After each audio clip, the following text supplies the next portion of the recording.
Pentolan debt collector yang bentak polisi Pucat Pasi, butuh 3 Polda gabungan untuk menangkapnya.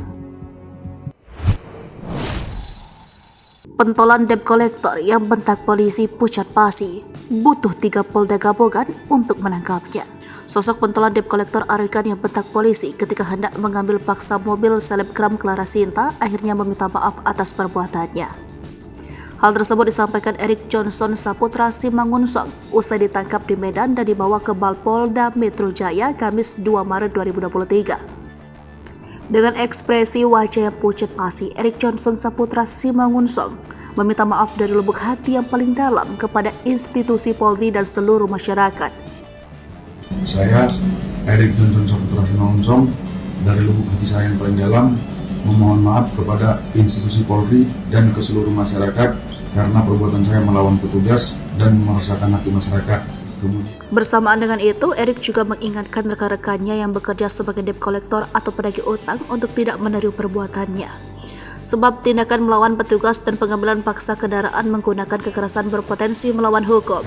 Kemudian untuk rekan-rekan saya, jangan ikuti cara kami melakukan penarikan mobil dengan kasar dan melukai hati masyarakat. Sekali lagi, saya mohon maaf yang sebesar-besarnya. Terima kasih.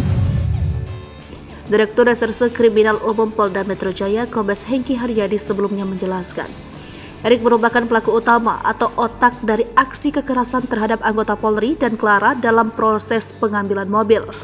Pelaku dapat tertangkap berkat kerjasama dengan Polda Lampung dan Polda Sumatera Utara dalam proses pengejaran. Sebagai informasi, Polda Metro Jaya telah menetapkan 7 orang debt collector sebagai tersangka dalam kasus pengambilan paksa kendaraan Clara dan perbuatan melawan anggota kepolisian. Hingga saat ini sudah ada 5 tersangka yang ditangkap oleh kepolisian. Mereka adalah Andre Willem Pasal Besi, Leslie Watimena, JK, Erik Johnson Simangunsong, dan Brian Vladimir Wonata. Sementara itu, 2 debt collector lainnya, yakni Cebi Matatula dan Yondri Hahemahwa masih dalam pengejaran. Sementara ini, para tersangka dijerat pasal 214 Kitab Undang-Undang Hukum Pidana karena melawan petugas dengan melakukan kekerasan fisik dan psikis.